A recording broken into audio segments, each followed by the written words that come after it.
안녕하세요, 한의사 이경입니다. 다이어트에 돌입하는 우리의 자세에 대해서 한번 알아볼까요? 먼저 운동할 곳을 찾아보기 시작하죠. 3개월치 운동센터를 끊고 오셨다고 투지를 불태우시는 분들은 아주 흔하고요. 때로는 1년 연회원을 끊었다고도 하십니다. 그리고 나서 제가 가장 많이 듣는 한탄 중 하나가 선생님, 운동을 해도 살이 빠지지 않아요? 라는 말이죠. 운동만 해서 살을 뺄 수 있을까요? 냉정하게 말씀드리자면 불가능합니다. 운동으로 여러분이 먹는 음식을 절대 이길 수 없습니다. 그렇다면 굶는 수밖에? 아니요. 굶기만 해서도 절대 살을 뺄 수 없어요. 특히 갱년기, 그리고 갱년기가 아니더라도 근육량이 부족한 저근육형 비만이라면 더더욱 집중하시기 바랍니다. 우선 운동의 식욕 조절을 절대 이길 수 없는 단적인 예를 보여드리겠습니다. 만약 초콜릿 반 개를 먹었다면 1시간 40분을 걷거나 조깅을 45분 한다거나 계단 오르기를 45분간 해야만 그 열량이 모두 소비된다는 거죠. 200g 정도의 밥 한 공기 칼로리는 대략 300칼로리 정도입니다. 대부분의 사람들은요, 수북하게 눌러 담은 밥 한 공기가 그 정도의 칼로리를 가지고 있는 것에 대해서는 그럴만해라고 순순히 받아들이죠. 하지만 초콜릿 한 조각이나 스낵 몇 개의 칼로리가 엄청나다는 것은 제대로 인식하지 못하고 계세요.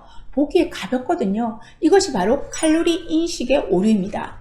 무심코 먹는 음식들이 어마어마한 칼로리를 지니고 있다는 사실, 그리고 이 음식들의 열량을 모두 소비하기 위해서는 운동만으로는 무리가 따른다는 것, 운동이 음식을 절대 이길 수 없다는 것을 받아들여야만 우리는 다이어트에 성공할 수 있다는 거죠.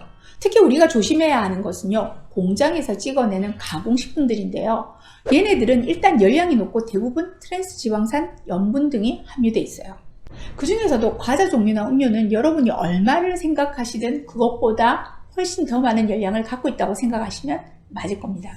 더구나 과자 음료는요, 대부분 중독성을 가지죠. 한 번 먹고 마는 것이 아니라 먹고 또 먹고 습관적으로 먹는다는 것이 더 문제입니다. 공장에서 나온 과자와 음료가 어떤 광고 문구로 위장을 하든 이런 제품들에서 가장 중요한 미덕은 많이 팔려야 하는 상품성입니다. 즉, 건강보다는 맛과 모양이 우선이란 건데요. 그러다 보니 식품 첨가물들의 사용을 피할 수 없게 되고 그 결과 달콤한 설탕, 액상과당, 벌꿀 등의 당분과 또 부드러운 맛과 보존성을 위해서 사용되는 트랜스지방, 팜유, 라디오 같은 유지류가 듬뿍 들어가게 됩니다. 그러니 칼로리가 높아질 수밖에 없어요. 결국 선택은 소비자, 바로 우리의 몫인데요. 운동만으로 음식을 이길 수 없기 때문에 살을 빼려면 우선 본인이 하루에 얼마나 많은 칼로리를 소비하는지 또는 요구받는지를 알아야 합니다. 살이 빠지기 위해서는 하루 총 칼로리 요구량보다 적게 먹어야 하니까요. 그래야 이미 쌓인 지방을 써먹을 테죠. 그럼 나의 하루 총 칼로리 소모량을 한번 알아볼까요? 흔히 다이어터들에게 소모 열량을 물어보면 운동으로 곧바로 직결을 시키시죠. 아주 다행인 소식 하나 알려드리겠습니다. 우리의 소모 총 열량은요, 3가지 에너지 소모량의 총합입니다. 즉, 여러분이 생각하시는 운동이나 몸의 활동으로만 소모되는 활동의 에너지 외에도 가만히 움직이지 않고 있어도 사람에게 기본적으로 필요한 에너지로 쓰이는 기초대사량이 있고요. 그리고 마지막으로 바로 이것이 좌우합니다. 이것이 무엇일까요? 네, 이것은 바로 음식열입니다. 음식을 먹으면요, 그 음식이 분해되고 소화되는 대사 과정이 필요하겠죠. 이 대사 과정 중에 열이 발생하게 되는데 이것을 음식열, 정확히는 음식 흡수 열 발생이라고 합니다. 처음 듣는 얘기시라고요. 우리 입으로 들어온 음식물은 쪼개지고 혈액내로 흡수되고 또 장기로 운반돼서 에너지로 쓰이거나 지방으로 저장되게 되죠. 이런 과정들이 공짜로 발생하지 않는다는 거예요. 네, 당연히 에너지를 필요로 하죠.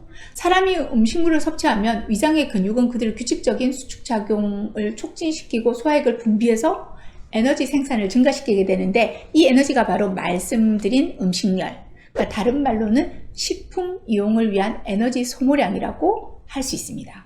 그런데 이런 음식열은요, 섭취한 식품의 종류에 따라 상당히 차이가 난다는 점이 있습니다. 이것이 오늘의 포인트죠. 구체적으로 알아볼까요? 먼저 단백질은 질소를 제거하고 요소를 생성하고 당신생 등을 위해서 그 영양소 섭취량의 거의 30% 정도의 에너지가 쓰이게 됩니다.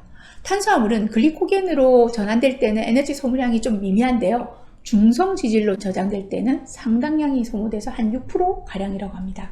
반면에 지질은 지방산 산화의 소량밖에 쓰이지 않고 저장 조직의 저장되게 되는데요. 대략 한 5% 미만으로 소모된다고 해요. 자, 결론적으로 단백질은 기초대사량의 30%에 해당되는 열량을 더 소모하는 데 반해서 지방은 거의 0%에 가까운 열량을 소모한다는 거죠. 특히 지방은 열량이 많은데 별로 소모되지도 않고 바로 인체에 흡수되니까 다 살로 가게 되는 겁니다. 다이어트에게는 나쁜 지방일 수밖에 없어요. 여기에 고단백 식사를 해야 하는 이유가 하나 더 있습니다. 우리가 쓰는 총 열량 중에서 기초대사량이 아주 중요하다는 것은 상식적으로 다 아실 텐데요. 그런데 이 기초대사량의 지표가 되는 것이 바로 근육량이죠. 같은 체중이라고 하더라도 근육이 많은 사람은 지방이 많은 사람보다 기초대사량이 높을 수밖에 없는데요.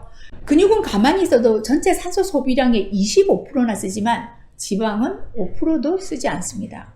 따라서 근육이 많은 사람이 살이 덜 찌는 체질이 될 수밖에 없는 건데요. 이를 위해서 운동이라는 방법도 있지만 단백질 식품을 먹는 것 또한 역시 중요합니다.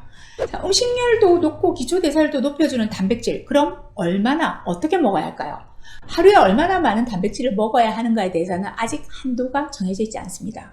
자, 보통 사람들은요, 전체 칼로리에서 15% 정도를 권장하고 있는데요, 살을 빼려는 사람들인 경우에는 35%까지 올려 먹기를 권장합니다.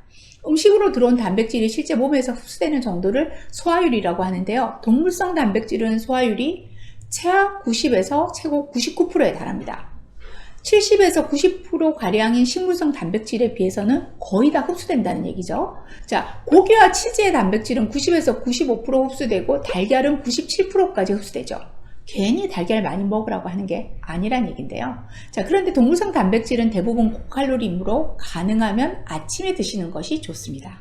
미국 루이지애나 주립대학 연구팀에 따르면요, 아침에 달걀을 먹으면 단백질 보충과 함께 포만감으로 인해서 다이어트에 도움을 준다는 연구 발표도 있어요. 달걀은 기름에 볶거나 튀기는 것보다는 삶은 달걀을 드시는 것이 더 유리하겠죠.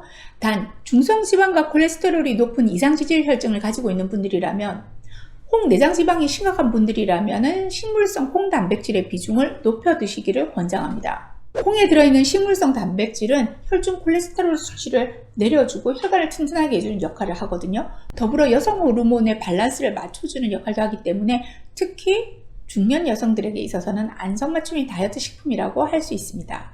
자, 음식만 잘 골라 먹어도 저절로 열량을 소모시킬 수 있다는 얘기인데요. 오늘부터 적용해 보시기 바랍니다. 자, 도움되셨다면 구독과 좋아요 꾹 눌러주세요. 감사합니다.